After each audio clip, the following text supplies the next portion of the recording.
কচু পাতায় শিং মাছের পাতুরি অত্যন্ত লোভনীয় একটি খাবার। আসসালামু আলাইকুম। আজ আমি আপনাদের বানিয়ে দেখাবো কচু পাতায় শিং মাছের পাতুরি। আর আমি এখানে ছোট ছোট শিং মাছ নিয়েছি। তারপর আমি এখানে 2 টেবিল চামচ পেঁয়াজ বাটা নিচ্ছি, 1 টেবিল চামচ জিরা বাটা, হাফ টেবিল চামচ আদা বাটা, হাফ টেবিল চামচ রসুন বাটা। আর এখানে আমি নিচ্ছি 1 টিস্পুন মরিচের গুঁড়া, তারপর স্বাদ মতো লবণ নিয়েছি।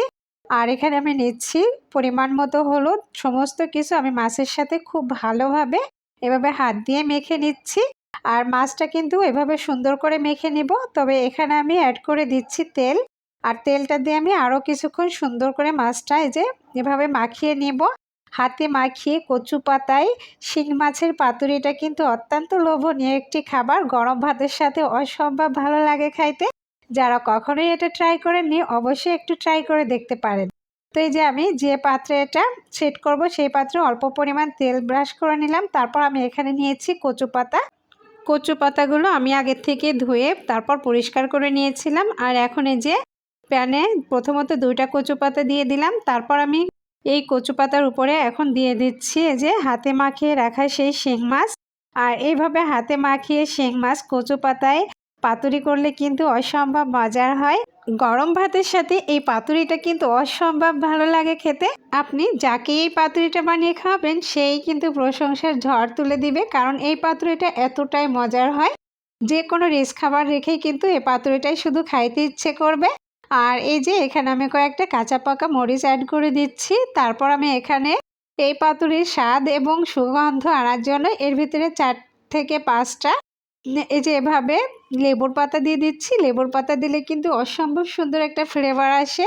আর এই জন্য আমি লেবু পাতা দিয়ে তার উপরে এই যে আরও কয়েকটা কচু পাতা দিয়ে দিব। আর এই যে দেখুন, আর এই কচু পাতাটা কিন্তু ভাতের সাথে খাইতে অসম্ভব ভালো লাগে।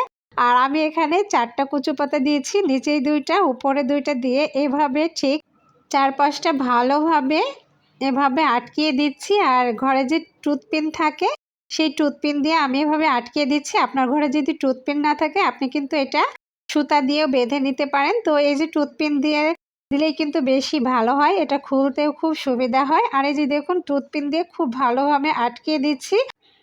তারপর ঢাকনা দিয়ে ঢেকে আমি এটা একদম লো আছে ভাপিয়ে নেব।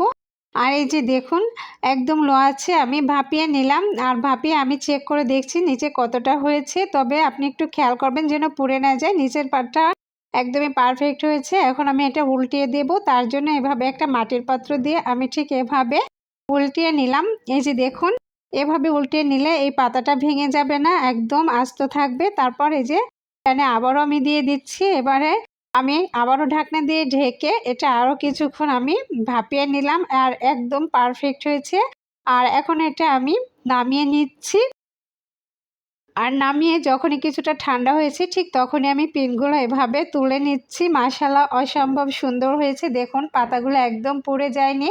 আর ভিতরের পাতাগুলো একদমই সিদ্ধ হয়ে গেছে। অসম্ভব মজার হবে। গরম ভাতের সাথে এই পাতা মাখিয়ে আর এই মাছটা যে কতটা সুস্বাদু আর কতটা মজার হতে পারে সেটা আপনারা ভাবতেও পারবেন না। যারা কখনোই ট্রাই করেনি অবশ্যই ট্রাই করে দেখতে পারেন, অনেক বেশি ভালো লাগবে। গরম ভাতে শিং মাছের পাতুরি আমার তো ভীষণ ভালো লাগে। আর আমি প্রায় এভাবে বানিয়ে থাকি। আমার রেসিপিটা আপনাদের যদি ভালো লাগে থাকে তাহলে আমার পেজটি ফলো দিয়ে লাইক কমেন্ট শেয়ার করবেন। সবাই ভালো থাকবেন, সুস্থ থাকবেন। আজকের মতো এখানেই বিদায় নিচ্ছি। আল্লাহ হাফেজ।